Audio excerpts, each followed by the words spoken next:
நடந்துட்டு இருக்கிற நாடாளுமன்ற குளிர்கால கூட்டத்தொடர் இருக்குல்ல, அது இன்னையோட முடிவடைய போகுதுன்னே சொல்லலாம். ஆனா நேத்து வந்து பயங்கரமான ஒரு சம்பவம் வந்து நடந்திருக்கு. அதுதான் இப்போ இந்தியா அளவுல மிகப்பெரிய பேச்சு பொருளாவே ஆகியிருக்குன்னே சொல்லலாம். குறிப்பா சொல்ல போனா காங்கிரஸ்க்கும் பிஜேபிக்கும் பயங்கரமான ஒரு வாக்குவாதம், அதுக்கப்புறமா தள்ளுமுள்ளுலாம் வந்து நாடாளுமன்ற வாசல்ல வந்து நடந்திருக்கு. இது இப்போ எல்லா பக்கமுமே வந்து பயங்கர பரபரப்பை வந்து கூட்டியிருக்குன்னே சொல்லலாம். குறிப்பா சொல்ல போனா நிறைய சர்ச்சைக்குரியான விஷயங்கள், கேள்விகளையுமே இது வந்து எழுப்பியிருக்குன்னே சொல்லலாம். எப்படி பார்த்தனா இப்போ வந்து ராகுல் காந்தி வந்து அரெஸ்ட் ஆவாரா, ராகுல் காந்தி மேல எஃப்ஐஆர் பதிவு பண்ணிருக்காங்க, ராகுல் காந்தி வந்து பதவியை விட்டு நீங்க போறாரு, இப்படிங்கிற மாதிரிலாம் நிறைய ரூமர்ஸ்லாம் வந்து ஸ்ப்ரெட் ஆயிட்டு இருக்கு. இது எல்லாத்துக்கும் ஒரு அச்சாணியா எது இருக்குன்னு பார்த்தனா, அம்பேத்கர் பத்தி அமித்ஷா பேசின ஒரு சர்ச்சைக்குரிய ஒரு விஷயம் தான் வந்து இவ்வளவு பெரிய பரபரப்பையே ஏற்படுத்தியிருக்குன்னே சொல்லலாம். அதை பத்திலாம் நீ ஏதாவது கேள்விப்பட்டியா? நிறையவே கேள்விப்பட்டேன். இதெல்லாம் எங்க இருந்து ஆரம்பிச்சது அப்படின்னு பார்த்தோம்னா, கடந்த 17ஆம் தேதி அப்போ வந்து நாடாளுமன்றத்துல குளிர்கால கூட்டத்தொடர்ல அமித்ஷா அவர்கள் சில விஷயத்தெல்லாம் பேசியிருப்பாரு. அப்படி பேசும்போது அவங்க என்ன பேசியிருக்காங்கன்னு பார்த்தோம்னா, நாடாளுமன்றத்துல வந்து அம்பேத்கர் அம்பேத்கர்னு சொல்றது ஒரு ஃபேஷன் ஆகி போயிடுச்சு. எல்லாருமே இப்போ வந்து அம்பேத்கர் அம்பேத்கர்னு சொல்ல ஆரம்பிச்சுட்டாங்க. அதுக்கு பதிலா நீங்க கடவுள் பேரை சொன்னாவாச்சும் உங்களுக்கு சொர்க்கமாவது கிடைக்கும் அப்படின்ற மாதிரி அவர் பேசிட்டாரு. இதனால என்ன ஆயிடுச்சுன்னு பார்த்தோம்னா, பிஜேபி உடைய எதிர்கட்சிகளான திமுகவா இருக்கட்டும், காங்கிரஸா இருக்கட்டும், இந்த கட்சிகள்ல இருக்கிற எம்பிக்கள் எல்லாருமே வந்து போராட்டம் பண்ண ஆரம்பிச்சுட்டாங்க. அது எப்படி நீங்க வந்து அம்பேத்கரை வந்து அவமதிக்கிற விதமா நீங்க பேசுறீங்க அப்படின்னு சொல்லிட்டு அமித்ஷாவுக்கு எதிராக எல்லாருமே இறங்கிட்டாங்க. அமித்ஷா வந்து அந்த பதவியை விட்டு விலகணும் அப்படின்ற மாதிரி அவங்க பேச ஆரம்பிச்சுட்டாங்க. இந்த நிலைமையில பிஜேபி என்ன பண்ண ஆரம்பிச்சிட்டாங்கன்னு பார்த்தோம்னா, பிஜேபியில இருக்கிறவங்க எல்லாருமே வந்துட்டு காங்கிரஸ் தான் கான்ஸ்டிடியூஷன் வந்து ஆரம்பிச்ச காலத்துல இருந்தே வந்து அம்பேத்கரை அவமதிக்கிற விதமா நடந்துட்டு இருக்கீங்க. அதுலயும் முக்கியமா சொல்ல போனா நேரு அவர்கள் வந்து நிறையவே அம்பேத்கர் அவர்களை டிஸ்ரெஸ்பெக்ட்ஃபுல்லா நடத்தியிருக்காரு அப்படின்ற மாதிரி அவங்க சொல்ல ஆரம்பிச்சிட்டாங்க. இந்த பிரச்சனை வந்து ரெண்டு கட்சிக்கும் இடையில மாறி மாறி ஒரு போராட்டத்தையே கொண்டு வந்து நிறுத்திருக்குன்னு தான் சொல்லணும். இந்த போராட்டம் வந்து எப்படி ஸ்டார்ட் ஆகுதுன்னு பார்க்கும்போது எதிர்கட்சிகள் எம்பிக்கள் எல்லாரும் சேர்ந்து தான் இந்த போராட்டத்தை வந்து ஆரம்பிக்கிறாங்கன்னே சொல்லலாம். குறிப்பா சொல்ல போனா காங்கிரஸ் உடைய மூத்த தலைவரான மல்லிகா அர்ஜுனா கார்கே அவர் தான் வந்து தலைமை தாங்கி இந்த போராட்டத்தை வந்து நடத்துறாருன்னே சொல்லலாம். எப்படின்னா அம்பேத்கர் சிலையில இருந்து நாடாளுமன்றத்துக்கு வரைக்கும் இவங்க வந்து ஆர்ப்பாட்டம் பண்ணி போக போறதா வந்து இருந்துச்சு. சோ இந்த போராட்டத்துடைய ஸ்டார்டிங்ல பார்த்தனா எல்லா எம்பிஸுமே வந்து ப்ளூ கலர்ல உடை அணிஞ்சிட்டு வந்திருந்தாங்க. அது மட்டும் இல்லாம கையில வந்து ஒரு பிளக் கார்டு வந்து பிடிச்சிருந்தாங்க. அந்த பிளக் கார்டுல என்ன இருக்குன்னா அம்பேத்கருடைய போட்டோ ஒன்னு இடம்பெற்றிருக்கு. அதுக்கு மேல வந்து ஐ எம் அம்பேத்கர் அப்படிங்கிற மாதிரி ஒரு கோஷமுமே வந்து இடம்பெற்றிருக்குன்னே சொல்லலாம். நானும் வந்து அம்பேத்கர் தான், நானும் வந்து அம்பேத்கரை வந்து நேசிக்கக்கூடியவன் தான் அப்படிங்கிற மாதிரி அது வந்து அர்த்தத்தை கொடுக்குதுன்னே சொல்லலாம். அதை பிடிச்சிட்டு அவங்க வந்து ஆர்ப்பாட்டத்தில் வந்து ஈடுபட்டிருக்காங்க. நீங்க சொன்ன மாதிரி இன்னொரு பக்கம் பாஜகவுமே என்ன பண்றாங்கன்னா, காங்கிரஸ் தான் வந்து ஆரம்ப கட்டத்தில இருந்தே இந்த மாதிரி அவமதிப்புலாம் வந்து பண்ணியிருக்காங்க. ஸோ அவங்க தான் வந்து மன்னிப்பு கேட்கணும் அப்படிங்கிற மாதிரி பாஜக தரப்புல இருந்து நாடாளுமன்ற அந்த கூட்டத்தொடர் நடக்குதுல்ல, ஸோ அதுக்கு வெளியிலேயே வந்து அவங்க ஒரு ஆர்ப்பாட்டத்தில் வந்து ஈடுபடுறாங்க. இவங்க அங்க இருந்து வந்து அம்பேத்கர் சிலையில இருந்து நாடாளுமன்றத்தை நோக்கி வந்துட்டு இருக்காங்களே, ரெண்டு பேருக்கும் அந்த இடத்துல வச்சு ஒரு கலவரம் வந்து நிலவுது. அந்த கலவரத்தோட முடிவுல என்ன ஆச்சுன்னா, பாஜக தரப்பினர் வந்து காங்கிரஸ் தரப்பினரை வந்து உள்ள போக விட மாட்டாங்க, அதாவது எதிர்க்கட்சிகள் எம்பிக்களை வந்து நாடாளுமன்றத்துக்குள்ள போக விட மாட்டாங்க அப்படின்னு சொல்லிட்டு தள்ளுமுள்ளு வந்து ஏற்பட்டிருக்கு. இந்த தள்ளுமுள்ளுல ரெண்டு எம்பிஸ்க்கு வந்து அடிபட்டிருக்கிறதா சொல்றாங்க. அதாவது பாஜகவை சேர்ந்த ரெண்டு எம்பிக்கு வந்து அடிபட்டிருக்கிறதா சொல்றாங்க. இன்னொரு பக்கம் பார்த்தனா காங்கிரஸ் உடைய இந்த போராட்டத்துக்கு தலைமை தாங்கினார்ல மல்லிகா அர்ஜுனா கார்கே, அவருக்குமே வந்து கால்ல அடிபட்டிருக்கிறதா வந்து அவருமே வந்து குற்றச்சாட்டை வந்து முன் வச்சிருக்காரு. சோ இதுதான் இப்போ இவ்வளவு பெரிய கலவரத்தையே வந்து உண்டாக்கி இருக்கு. இப்போ ரெண்டு எம்பிக்கு வந்து அடிபட்டிருக்கு அப்படின்னு நீ சொன்ன இல்லையா, இதுல யாருக்கெல்லாம் அடிபட்டிருக்கு அப்படின்னு பார்க்கும்போது பிரதாப் சாரங்கி அப்படின்னு சொல்லிட்டு ஒடிசாவுடைய எம்பி ஒருத்தருக்கு அடிபட்டிருக்கு. இவங்கள இப்போ ஹாஸ்பிட்டல்ல அட்மிட் பண்ணியிருக்காங்க. அதே மாதிரி முகேஷ் ராஜ்புட் அப்படின்னு சொல்லிட்டு உத்தரப்பிரதேசத்தை சேர்ந்த ஒரு எம்பிக்கு வந்து அடிபட்டிருக்கு. இவங்களுக்கு அதிகமாக அடிபட்டதுனால ஐசியூவில் அட்மிட் பண்ணியிருக்கிறதாவும் சொல்லியிருக்காங்க.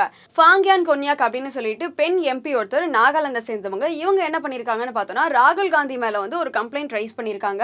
என்கிட்ட ரொம்பவே ஹார்ஷா நடந்துக்கிட்டாங்க அப்படின்ற மாதிரி அவங்க ஒரு கம்ப்ளைண்ட்டை ரைஸ் பண்ணியிருக்காங்க. இது மட்டும் இல்லாம பிரதாப் சாரங்கி அந்த ஒடிசாவை சேர்ந்த எம்பி சொன்ன இல்லையா, இவங்களுக்கு வந்து அடிபட்டிருக்கும் போது நாடாளுமன்றத்துக்கு வெளியில அவங்கள உட்கார வச்சிருக்காங்க. அப்படி அவங்கள உட்கார வைக்கும் போது ராகுல் காந்தி அவர்கள் வந்து இவங்களை பார்க்க வந்திருக்காங்க.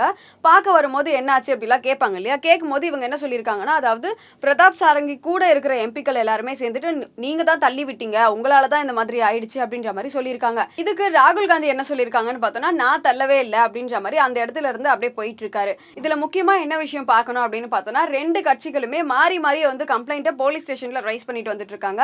இதுல பார்த்தோம்னா காங்கிரஸ் சார்பா அந்த மல்லிகார்ஜுன கார்கேவை வந்து தள்ளி விட்டுட்டாங்க இல்லையா, இவங்களுக்கு சப்போர்ட் பண்ற விதமா அவங்களுடைய கட்சியில இருக்கிற எம்பிக்கள் எல்லாருமே வந்துட்டு பிஜேபிக்கு அகைன்ஸ்டா வந்து கம்ப்ளைண்ட்டை ரைஸ் பண்ணிட்டு வந்துட்டு இருக்காங்க. அதே மாதிரி பிஜேபியில இருக்கிறவங்க வந்து இந்த 2 எம்பி வந்து கீழே விழுந்துட்டாங்க இல்லையா, இவங்களுக்கு சப்போர்ட் பண்ற விதமா காங்கிரஸ்க்கு அகைன்ஸ்டா கம்ப்ளைண்ட்டை ரைஸ் பண்ணிட்டு வந்துட்டு இருக்காங்க. இந்த மாதிரி மாறி மாறி வந்து அவங்க கம்ப்ளைண்ட் கொடுத்துட்டு இருக்காங்க.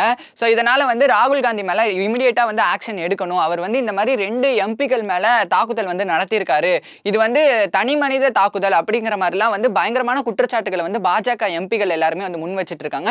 இன்னொரு பக்கம் நீங்க சொன்ன மாதிரி காங்கிரஸுமே வந்து மல்லிகார்ஜுன கார்கே மேலேயும் இந்த மாதிரி தாக்குதல் நடந்திருக்கு. ஸோ அதையும் நீங்க வந்து ஏத்துக்கணும், அதுக்கும் வந்து நீங்க உரிய நடவடிக்கை எடுக்கணும் அப்படிங்கிற மாதிரி 2 பேருமே வந்து கம்ப்ளைண்ட் கொடுத்துட்டு இருக்காங்கன்னு தான் சொல்லணும். இன்னொரு பக்கம் காங்கிரஸ் சார்பில் இருந்து என்ன சொல்றாங்கன்னா, இந்த மாதிரி இவங்க பண்றது வந்து இப்போ அந்த போராட்டம் நடந்துச்சுல, அதுக்கான கோர் கான்செப்ட் என்னன்னு பார்க்கும்போது அமித்ஷா அவர்கள் வந்து அம்பேத்கர் பத்தி ஒரு சர்ச்சையான ஒரு விஷயம் வந்து பேசியிருக்காரு, அதுக்கு அவர் மன்னிப்பு கேட்கணும் அப்படிங்கிறதுக்காக தான் இந்த போராட்டமே நடந்துச்சு இல்லையா, அதை மறைக்கிறதுக்காக தான் பாஜக தரப்பினர் வந்து இந்த மாதிரிலாம் வந்து பண்ணிட்டு இருக்காங்க. ஸோ வந்து இந்த கண்டென்ட்டே வந்து திசை திருப்ப பார்க்குறாங்க அப்படிங்கிற மாதிரி காங்கிரஸ் உடைய எம்பியான பிரியங்கா காந்தியா இருக்கட்டும், ராகுல் காந்தியா இருக்கட்டும், இவங்க எல்லாருமே வந்து சொல்லிட்டு இருக்காங்கன்னே சொல்லலாம். இந்த மாதிரி இந்த 2 கட்சிக்குள்ள நடக்கிற இந்த சண்டை வந்து அரசியல் களத்துல வந்து ஒரு பெரிய பேச்சு பொருளாவே மாறி இருக்குன்னே சொல்லலாம். ஆக்சுவலி அந்த இடத்துல வந்து பயங்கரமான கலவரம் வந்து நடந்துகிட்டு தான் இருக்கு. இவங்க வந்து காங்கிரஸ் உள்ள போகிறதுக்கு வந்து முயற்சி பண்றாங்க, அந்த பக்கம் பாஜக வந்து இல்ல அவங்களை வந்து உள்ள விட முடியாது அப்படிங்கிற மாதிரி தள்ளிட்டு இருக்காங்கன்னு சொல்லலாம். இந்த தள்ளுமுள்ள வந்து என்ன வேணாலும் நடந்திருக்கிறதுக்கு வந்து சாத்தியம் இருக்குன்னு தான் சொல்லணும்.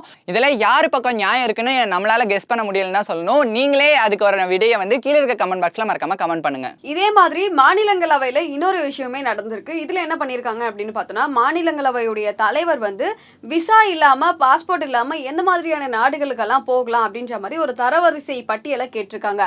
இதுக்கு வெளியுறவு விவகாரங்கள் இணை மந்திரியான கீர்த்தி வர்தன் சிங் வந்து பதில் அளிச்சிருக்காங்க. அவங்க அப்படி என்னதான் சொல்லியிருக்காங்கன்னு பார்த்தோம்னா, நிறைய நாடுகளுடைய தரவரிசை பட்டியல் வந்து இருந்துட்டு தான் இருக்கு, நிறைய பாஸ்போர்ட்டுக்கான தரவரிசை பட்டியலுமே இருக்கு, நிறைய பிரைவேட் செக்டார் கம்பெனிஸ் வந்து இந்த மாதிரியான தரவரிசை பட்டியலை அவங்க வந்து வழங்கிட்டு வந்துட்டு இருக்காங்க. பட் என்னதான் இந்த மாதிரி வழங்கிட்டு வந்துட்டு இருந்தாலும் இது எல்லாராலையுமே பரவலா அக்செப்ட் பண்ணப்பட்டிருக்கா அப்படின்னு பார்த்தோம்னா கிடையாது அப்படின்ற மாதிரி சொல்லியிருக்காரு. அதே மாதிரி எல்லாராலையுமே பரவலா அக்செப்ட் பண்ணிக்கிற மாதிரி ஒரு தரவரிசை பட்டியல் இப்ப இருக்கா அப்படின்னு கேட்டா அதுவும் இல்லை அப்படின்னு சொல்லிட்டாங்க. இப்போ வரைக்கும் அமைச்சகத்துக்கு கிடைச்ச தகவல் படி 26 நாடுகளுக்கு விசா இல்லாமலே நம்ம போயிட்டு வரலாம், அந்த மாதிரி ஒரு வசதியை வந்து அவங்க வழங்குறாங்கன்னு சொல்றாங்க. அதே மாதிரி 40 நாடுகளுக்கு வந்து ஆன் அரைவல்ல எடுத்துக்கிற மாதிரியான ஒரு வசதியுமே அவங்க வந்து வழங்கிட்டு வந்துட்டு இருக்காங்க அப்படின்னு சொல்றாங்க. இந்த ஆன் அரைவல் அப்படின்னா என்ன அப்படின்னு பார்த்தோம்னா, அங்க போயிட்டு இருக்கும் போதே அதுக்கான பாஸ்போர்ட்டையும் விசாவையும் எடுத்துக்கிற மாதிரியான ஒரு வசதி தான் இது. பாஸ்போர்ட் இல்லாமலே போகக்கூடிய நாடுகள்ல 26 நாடுகள் இருக்குன்னு சொன்னீங்களா, அந்த 26 நாடுகள் யார் யாரு அப்படின்னு பார்க்கும்போது மலேசியாவா இருக்கட்டும், தாய்லாண்டா இருக்கட்டும், நேபாளா இருக்கட்டும், பூட்டானா இருக்கட்டும், இந்த மாதிரியான நாடுகளுக்கு எல்லாத்துக்குமே முக்கியமா சொல்ல போனா சிங்கப்பூர் முதற்கொண்டு மொத்தமா 26 நாடுகளுக்கு வந்து நம்ம பாஸ்போர்ட் இல்லாமலே வந்து உள்ள போய்க்க முடியும் அப்படிங்கிற மாதிரி வந்து சொல்லியிருக்காங்க. அதே மாதிரி 40 நாடுகளுக்கு வந்து ஆன் அரைவல் வசதி வந்து செய்யப்பட்டிருக்கு அப்படிங்கிற மாதிரியும் சொல்லியிருக்காங்க. குறிப்பா சொல்ல போனா நேபாள், பூட்டான், அதுக்கப்புறமா மால்தீவ்ஸ்க்கு வந்து குடிமக்கள் விதிகளுக்கு உட்பட்டு இந்த ஆன் அரைவல் வசதி வந்து செய்யப்படும் அப்படிங்கிற மாதிரியும் வந்து சொல்லியிருக்காங்க. அடுத்ததா பார்க்கும்போது இன்னும் 58 நாடுகளுக்கு வந்து இ விசாவை வழங்கிட்டு இருக்கிறதா வந்து சொல்லியிருக்காங்க. அதாவது இந்த 58 நாடுகள்ல உள்ளவங்க வந்து இ விசா எடுத்துக்கிட்டு கூட பயணம் செய்யலாம் அப்படிங்கிற மாதிரி வந்து சொல்லியிருக்காங்க. அதே மாதிரி பயணிக்கிற அந்த பயனர்கள் எல்லாருமே அந்த டைம்ல இந்த மாதிரியான ஆப்ஷன்ஸ்லாம் இருக்கா அப்படிங்கறத வந்து செக் பண்ணிக்கோங்க அப்படிங்கிற மாதிரியும் எழுத்துப்பூர்வமா மாநிலங்களவையில சொல்லியிருக்காங்க. இப்போ இங்கிலாந்துடைய அரசர் இருக்காங்க இல்லையா, சார்லஸ், இவங்க கிட்ட இந்தியாவுடைய பிரதமரான நரேந்திர மோடி அவர்கள் வந்து போன் கால் மூலமா பேசியிருக்காங்க அப்படின்னு சொல்லிட்டு ஒரு தகவலுமே வெளிவந்திருக்கு. இதுல அவங்க என்னெல்லாம் பேசியிருக்காங்க அப்படின்னு பார்த்தோம்னா, இப்போ கிறிஸ்மஸ் நியூ இயர்லாம் வரப்போகுது இல்லையா, இதுக்கான விஷயமே வந்து அவங்க தெரிவிச்சிருக்காங்க. இது மட்டும் இல்லாம இதை பத்தி இந்திய வெளியுறவுத்துறை வந்து ஒரு அறிக்கையுமே வெளியிட்டிருக்காங்க, அவங்க என்ன பேசினாங்க அப்படின்னு சொல்லிட்டு. 2 நாட்டுக்கும் இடையில இருக்கிற உறவை மேம்படுத்துற விதமா இவங்க பேசியிருக்கிறதா சொல்றாங்க. குறிப்பா சொல்ல போனோம்னா, இந்த வரலாற்று சிறப்பு மிக்க நிகழ்வுகள்லாம் நடந்திருக்கும் இல்லையா, அதை பத்தி எல்லாம் பேசியிருக்காங்களாம். அதே மாதிரி 2 நாட்டுகளுக்கும் இடையில இருக்கிற நிறைய பல்வேறு துறைகள் சார்ந்த விஷயங்கள் எல்லாம் பேசியிருக்கிறதா சொல்றாங்க. சுற்றுச்சூழல் பிரச்சனையில தன்னை ஈடுபடுத்தி கொண்டு நிறைய திட்டங்களை வந்து செயல்படுத்திட்டு இருக்கக்கூடிய சார்லஸ் அரசருக்கு வந்து வாழ்த்துக்களை தெரிவிச்சுக்கிறேன் அப்படிங்கிற மாதிரி பிரதமர் மோடி அவர்கள் வந்து பேசியிருக்காங்களாமா. அது மட்டும் இல்லாம பருவநிலை மாற்றத்தை வந்து எதிர்த்து போராடுறது, அது மட்டும் இல்லாம பசுமை திட்டங்களை வந்து மேம்படுத்துறது, இந்த மாதிரியான விஷயங்கள் பத்தியும் பிரதமர் மோடி அவர்கள் வந்து நுண்ணறிவை வழங்கியிருக்கிறதா வந்து சொல்லியிருக்காங்க. அதுக்கப்புறமா அவருடைய உடல்நிலை, அதாவது சார்லஸ் அரசருடைய உடல்நிலை பத்தியுமே வந்து கேட்டு தெரிஞ்சுக்கிட்டதாகவும் இந்த வெளியுறவுத்துறை அமைச்சர் வந்து அறிக்கையில வந்து தெரிவிச்சிருக்கிறாரு. 2 நாட்டுக்குமான உறவை வந்து இன்னும் வலுப்படுத்துறதுக்கான விஷயங்கள் எல்லாத்தையுமே அவங்க பேசியிருக்கிறதாவும் சொல்லியிருக்காங்க.